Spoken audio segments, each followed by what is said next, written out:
তো ফারহান আলী ওয়াহিদ কত বড় ফুটবলার সেটা কি আমরা ধারণা করতে পারছি? হয়তো না। আমাদের ওই উপলব্ধিটা আরো ভালোভাবে হতো যদি এখন হামজা চৌধুরী বাংলাদেশের হয়ে না খেলতেন। হামজা চৌধুরী বাংলাদেশের প্রথম ফুটবলার যিনি খেলেছেন ইংলিশ প্রিমিয়ার লিগে। আপনি নিঃসন্দেহে ধরে নিতে পারেন সবকিছু ঠিকঠাক থাকলে এই ফারহান আলী ওয়াহিদ হবেন হামজা চৌধুরীর চেয়ে বড় সুপারস্টার, এটা বলেই দেয়া যাচ্ছে। মাত্র 21 বছরেরও কম বয়স, খেলছেন ফুলহাম অনূর্ধ্ব 21 দলের হয়ে, এবং তার এই মৌসুমের স্ট্যাটটা যদি আমরা দেখি একেবারে মাথা ঘুরে যাবে।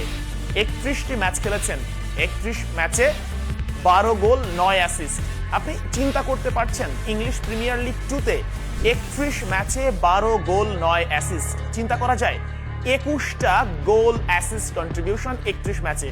এমন একজন ফুটবলারকে আমরা পেতে যাচ্ছি। আরো যদি সহজ করে বলি আপনাদের জন্য, এই ফারহান আলী ওয়াহিদ যদি বাংলাদেশের হয়ে খেলেন, এবং খেলবেন তো অবশ্যই, ফাহাদ করিম ঘোষণা দিয়েছেন এবং ফাহাদ করিম জানিয়ে দিয়েছেন তার ভিডিও বার্তার মাধ্যমে ঈদের পরই তাদের দুই ভাইয়ের পাসপোর্টের কাজ শুরু হবে। এই ফারহান আলী ওয়াহিদ যখন বাংলাদেশের হয়ে খেলতে আসবে, আপনি চোখ বন্ধ করে ধরে নিতে পারেন ইন্ডিয়া কিংবা তার কাছাকাছি দলগুলো বাংলাদেশের সামনে একদমই পাত্তা পাবে না। যদিও